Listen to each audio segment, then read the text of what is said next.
নিজেকে নিজে কখনো অবহেলার দৃষ্টিতে দেখবেন না, তুচ্ছ ভাববেন না নিজেকে।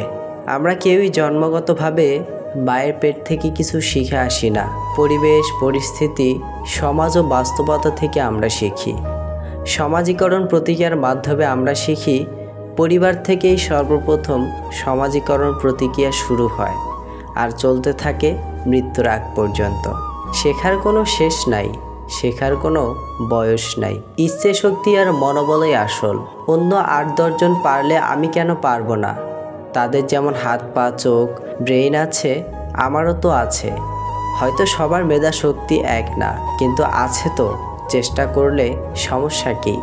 চেষ্টা করলে তো আমি আমার মতো কিছু একটা করতে পারবো। কাজ বড় না ছোট সেটা বিষয় না, কাজটা ভালো আর সততার সঙ্গে করতে পারাটাই হলো আসল সফলতা। হুবহু অন্যজনের সফলতা নিজের জন্য কাম্য করাও ঠিক না। সবসময় যদি ভাবেন যে আমি তার মতোই হব, পরে যদি তার মতো না হতে পারেন, তখন ভাববেন আপনি হেরে গেছেন। বরং নিজের মধ্যে এমন জেদ আনেন যে সে যদি পারে আমিও এর থেকে ভালো পারবো। সবসময় পজিটিভ চিন্তা ভাবনা করবেন। আপনার ভেতরও প্রতিভা আছে, হেলায় প্রতিভাকে নষ্ট করে দিবেন না। আপনার সৃজনশীলতাকে আপনি কাজে লাগান, আপনি আপনার পারফরমেন্স দেখান। অন্যজনকে অনুসরণ নয়, নিজেকে খুঁজুন, নিজেকে জানুন, নিজের পথে চলুন। মনে রাখবেন, অস্পষ্টতায় ভরা দূরের কিছুর চেয়ে কাছের স্পষ্ট কিছু দেখাই উত্তম। সাফল্য কখনোই চূড়ান্ত নয়, ব্যর্থতা কখনোই মারাত্মক নয়। এগিয়ে যাওয়ার সাহসটাই আসল। নিজেকে কখনো খারাপ ভেবো না, কারণ বদনাম করার জন্য প্রতিবেশী, আত্মীয় স্বজন, বন্ধুবান্ধব সবাই আছে। অন্যের কাছে মূল্যহীন হয়ে যাওয়ার আগে মূল্য নিয়ে ফিরে আসুন। ভেতরে সাময়িক যন্ত্রণা হলেও এটা অনেক সম্মানের। জীবন হলো পেন্সিলে আঁকা ছবির নাম, যার কোনো অংশ বাদ দিয়ে মুছে ফেলা যায় না। শুধু সেই মানুষটিকেই বিশ্বাস করো যে তোমার হাসির পেছনে দুঃখ আর রাগের পেছনে ভালোবাসা এবং তোমার নীরবতার পেছনের কারণ বুঝতে পারে। ঝগড়া নয়, কখনো কখনো চুপ থেকেও নিজের গুরুত্ব বুঝিয়ে দিতে হয়। দোলনা যতটুকু পেছনে যায় ঠিক ততটুকুই আবার সামনে আসে। কাউকে তোমার মূল্য বুঝিয়ে দিতে অনেক সময় কাছে আসার জন্য হলেও কিছুটা দূরে সরে যেতে হয়। যে চলে যেতে চায় তাকে চলে যেতে দাও। ঘুড়ি ছিঁড়ে গেলেও তার শেষ উড়াটা দূর থেকে দেখতে কিন্তু অনেক সুন্দর দেখায়। যে তোমার অনুভূতির মূল্য দেয় না সে তোমাকে ভালোবাসতে পারে না। যে তোমার অল্প কথার মানে বোঝে না তাকে রচনা লিখে দিলেও সে বুঝবে না। মানুষের জন্য বাঁচবেন না, কারণ মানুষ বদলায়। সৃষ্টিকর্তার জন্য বাঁচুন, তিনি অপরিবর্তনশীল। যারা তোমায় আঘাত করে হেসে তাদের বুঝিয়ে দাও তুমি দুর্বল নাও, বরং তুমি সেই ব্যক্তি যে আঘাত পেলে আরও শক্ত হয়। যার পরিবারের সাপোর্ট করার মতো কেউ থাকে না সেই বোঝে পৃথিবীতে মাথা উঁচু করে দাঁড়ানোর সংগ্রামটা কতটা কঠিন। শরীর আর সম্পত্তি নিয়ে কখনো গর্ব করতে নেই, কারণ অসুস্থতা আর দারিদ্রতা কাউকে বলে আসে না। যোগ্যরা যোগ্য স্থান পেলে বিনয়ী হয়, আর অযোগ্যরা যোগ্য স্থান পেলে অহংকারী হয়ে ওঠে। জীবনে একটা সময়ের পর আপনার আর হারিয়ে যাওয়ার মানুষটাকে ফিরে পেতে ইচ্ছে করবে না। আপনি তখন বুঝে যাবেন যে মানুষটা হারিয়ে যায় সে আর কখনোই ফিরে আসে না, আর ফিরে আসলেও সে মানুষটাকে আর পূর্বের মতো ভালোবাসা যায় না, বিশ্বাস করা যায় না। শুধু মনে হয় সে যদি আবার হারিয়ে যায়। শত কষ্টের পরেও যদি কাউকে ভুলতে না পারেন তাহলে বুঝে নেবেন যে হয়তো তাকে আপনি খুব ভালোবাসেন, নয়তোবা তাকে খুব বেশি ঘৃণা করেন। একটা মানুষ প্রতিনিয়ত তোমাকে সময় দিচ্ছে, তোমার খোঁজ রাখছে, তোমার কেয়ার করছে।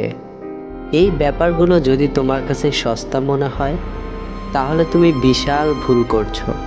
এই ব্যস্ত পৃথিবীতে ইতিউতি করে সময় খুঁজে বের করে কেউ একজন তোমাকে সময় দিচ্ছে, সেটা আর যাই হোক সস্তা কিছু না। প্রতিনিয়ত মানুষটার কাছ থেকে ভালোবাসা আর কেয়ার পেতে পেতে তুমি যদি ভেবে বসো তোমার জন্য পৃথিবীটা আলাদিনের জাদুর চেরাগের মতো তুমি যা চাইবে তাই পেয়ে যাবে। এই সব কিছু আসলে তোমার প্রাপ্যই, তাই এগুলো এত মূল্য দেওয়ার কিছু নেই।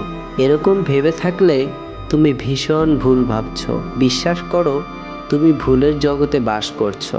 দপ করে আলোটা নিভে গেলে যেমন গোটা পৃথিবীটা অন্ধকার হয়ে যায়, ভালোবাসা দিয়ে ঘেরা তোমার জগৎটা হুট করে একদিন ভালোবাসাহীন হয়ে গেলে তুমি বুঝবে তুমি কতটা ভাগ্যবান কিংবা ভাগ্যবতী ছিলে। একদিন তোমার মূল্য না দেওয়া ভালোবাসা আর কেয়ারের অভাবেই তুমি হাঁসফাঁস করতে থাকবে।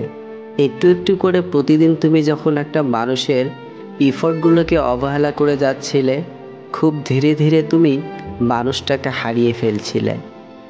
একদিন তুমি সত্যি সত্যি মানুষটাকে হারিয়ে ফেলবে, পুরোপুরি হারিয়ে ফেলবে। মাথার উপরটায় যতক্ষণ ছাতা ছিল ততক্ষণ তুমি টের পাওনি কতটা রোদ, কতটা বৃষ্টি থেকে কেউ একজন তোমাকে আগলে রেখেছিল। যেদিন ছাতাটা সরে যাবে সেদিন টের পাবে ছাতা ধরে রাখা হাতটাকে তুমি কখনো একটিবারের জন্য স্পর্শ করে দেখোনি। নিজের ঠোঁট কামড়ে ধরে কান্না আটকে রেখে তুমি সেদিন টের পাবে। সস্তা ভেবে, প্রাপ্য ভেবে যে ভালোবাসাটুকুর এক ফোঁটা মূল্য না দিয়ে তুমি এতদিন নিজের কাছে জায়গা দাওনি, সেই ভালোবাসাটুকু তার মূল্য পেয়ে অন্য কারো কাছে নিজের জায়গা খুঁজে নিয়েছে। সেই জায়গাটাকে তোমার জন্য প্রবেশ নিষেধ নামক একটা অদৃশ্য সাইনবোর্ড নীরবে চিৎকার করে বলছে। বিশ্বাস করো, এই জায়গাটুকু তোমার জন্যই বরাদ্দ ছিল।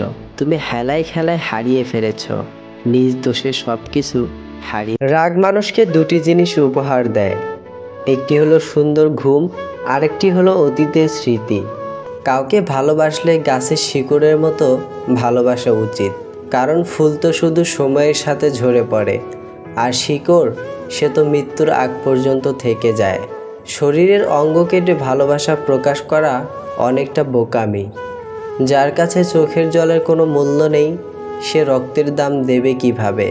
লোভ আর অহংকার এমন এক জিনিস যা মানুষের বিবেক, বুদ্ধি, সততা ও মনুষ্যত্ব সম্পূর্ণরূপে ধ্বংস করে দেয়।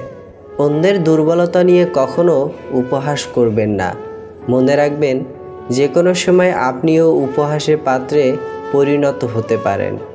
জীবনে ঠকলে আপনি হয়তো বিশ্বাসটা হারাবেন, কিন্তু যে শিক্ষা আপনি পাবেন তা অনেক মূল্যবান। চালাক হলেই মানুষ হওয়া যায় না, চালাক তো শিয়ালও হয়। মানুষ হতে হলে তার মধ্যে মনুষ্যত্ব থাকা দরকার।